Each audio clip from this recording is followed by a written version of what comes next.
আসসালামু আলাইকুম।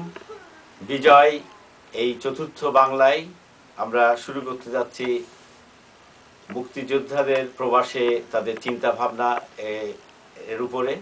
এই চতুর্থ বাংলাটা হলো যে আমরা জানি যে এপার বাংলা ওপার বাংলা এবং তৃতীয় বাংলা হচ্ছে ইংল্যান্ড। এই উত্তর আমেরিকাকে আমরা চতুর্থ বাংলা হিসাবে চিহ্নিত করছি এবং আমরা এখন থেকে এই উত্তর বাংলাকে চতুর্থ বাংলা বলবো। লস অ্যাঞ্জেলেস থেকে আমি কাজী মশরুল হুদা এই মুক্তিযোদ্ধাদের প্রবাসে যারা রয়েছেন তাদের বাংলাদেশের সাম্প্রতিক চিন্তাভাবনা নিয়ে আমাদের এই আজকের অনুষ্ঠান।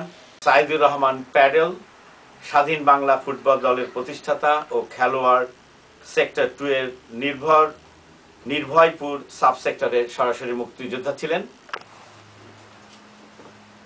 ৭১-এর মুক্তিযুদ্ধে জাতির পিতা বঙ্গবন্ধু শেখ মুজিবের আহ্বানে লক্ষ লক্ষ মুক্তিযোদ্ধা, সেনাবাহিনী, পুলিশ, তদানীন্তন ইপিআর, আনসার, ছাত্র, শ্রমিক জনতা, শিল্পী, গায়ক গায়িকা, খেলোয়াড়, বুদ্ধিজীবী, সাংবাদিক, এক কথায় সর্বস্তরের জনগণ সেদিন ঝাঁপিয়ে পড়েছিল নিজের মাতৃভূমিকে স্বাধীন করার লক্ষ্যে। সেই মুহূর্তে, সেই সময়ে ঢাকা শহরে একটিমাত্র থানা লুট হয়েছিল যখন পাকিস্তান সেনাবাহিনীর ঘাতকরা হাজার হাজার নিরীহ বাঙালিকে হত্যা করে, পুলিশ, ইপিআরের বাঙালি ইপিআরদের হত্যা করে, যখন সেই হত্যাকারীরা ফরজগঞ্জ লালকুটি সেনাবাহিনীর একটা সাব ক্যাম্প ছিল সেখানে বিশ্রাম নিচ্ছে, সেই সকাল, সেই অন্ধকার সকালে, ভোর সকালে আমি হাজার হাজার লোক প্রত্যক্ষ করেছে গেন্ডা অঞ্চলের, আমি ২৭ জন ছেলে নিয়ে সুতাপুর থানা লুট করি। ৩১টা 303 রাইফেল নিয়ে আমি সেই লুটের অস্ত্র নিয়ে নদীর ওপার যে সরাসরি চলে যাই আমি বিক্রমপুরের দক্ষিণ চারিগা নোয়াপাড়া গ্রাম।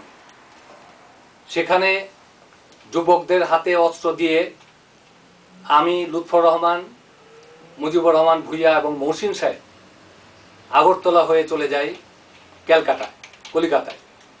কলিকাতা যে কিছুদিন, সপ্তাহখানিকের মধ্যে আমার ভিতর একটা চিন্তা আসে যে আমি তখন পাকিস্তান আমলে পিডাব্লিউডির প্রথম বিভাগের খেলোয়াড় ছিলাম, যে আমি খেলোয়াড় হিসাবে দেশের পক্ষে কি অবদান রাখতে পারি।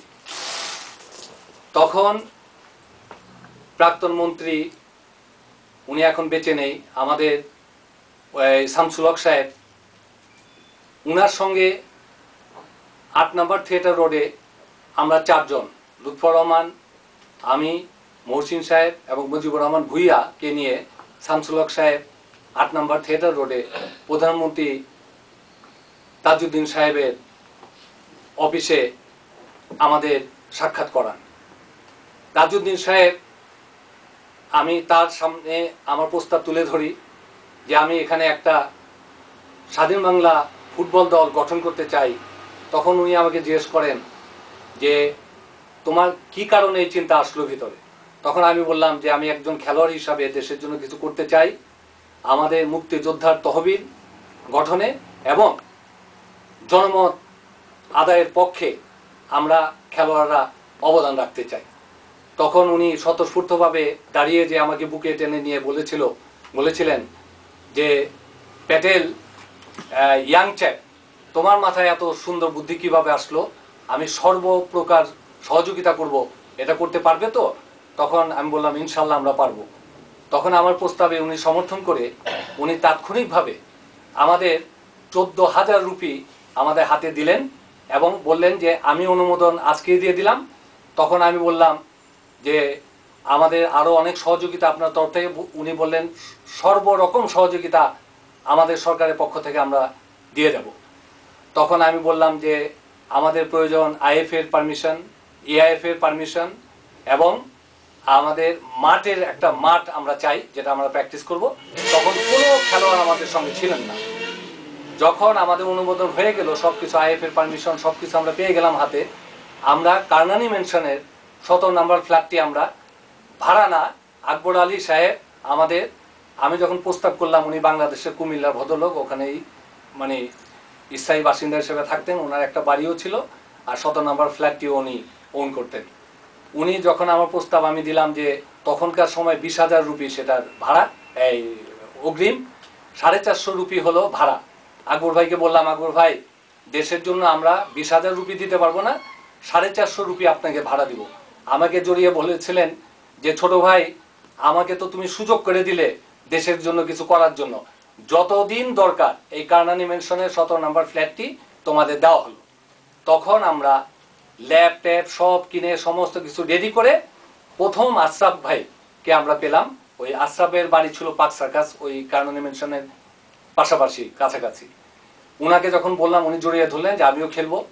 এইভাবে এই বাংলাদেশ বেতার কেন্দ্রে আমরা নিউজ দিলাম যে আমরা স্বাধীন বাংলা ফুটবল দল গঠন করতে যাচ্ছি, খেলোয়াড়রা 17 নম্বর ফ্ল্যাটে এসে আপনারা রিপোর্ট করুন।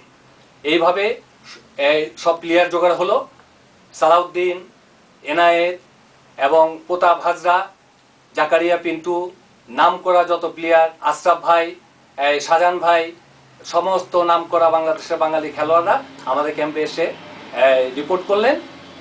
আমার মনে আছে 27 দিন পরে, তখন অলরেডি আমাদের টিম কমপ্লিট, জাকারিয়া পিন্টু এসে জয়েন করলেন। তখন সিনিয়র হিসাবে তাকে আমরা ক্যাপ্টেন বানালাম।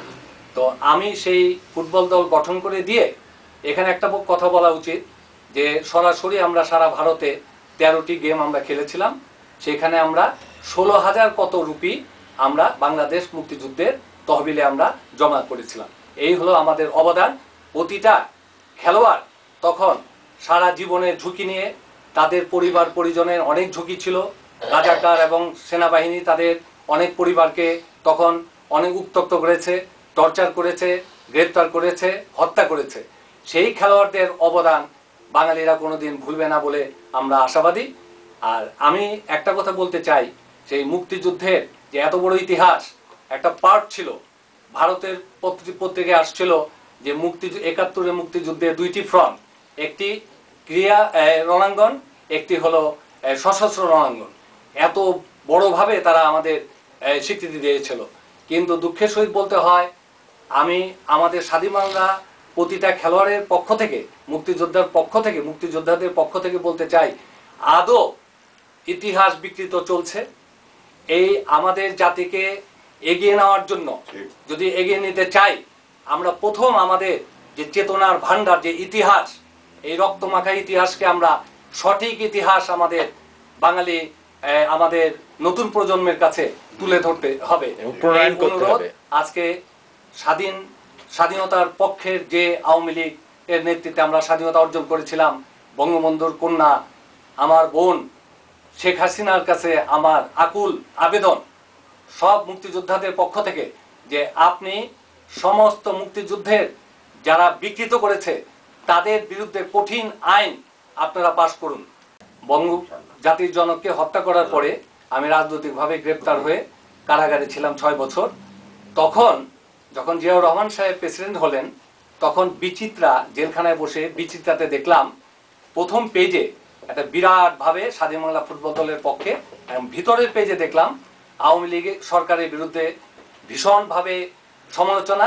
সেটা কি, যে জাকারিয়া পিন্টু এই স্বাধীন বাংলা ফুটবল দলের প্রতিষ্ঠাতা হিসাবে তাকে আখ্যায়িত করে, এই মিথ্যাচার করে, তখন তাকে কেন আওয়ামী লীগ সরকার, বিগত সরকার, বঙ্গবন্ধু সরকার তাকে কেন অ্যাওয়ার্ড দেয়নি, তাকে কেন কি বলে এটাকে, তাকে কেন খেতাব পুরস্কৃত করেনি, এইভাবে সমালোচনা করা হয়েছিল। কিন্তু সেখানে আমার কোনো নামও ছিল না। তখন আমি একটু কেঁদে ফেলেছিলাম। আব্দুল সামাদ আজাদ সাহেব তখন আমাদের একই রুমে ছিলেন, উনি আমাকে পিঠ চাপড়িয়ে বলেছিলেন যে প্যাটেল, তোমার সঠিক ইতিহাসের তুলি কেউ দাবায় রাখতে পারে না, 2 দিন আগে আর পরে এই সঠিক ইতিহাস লেখা হবে, এটা চলে আসবে, এটা চিন্তা করো না, মন খারাপ করো না।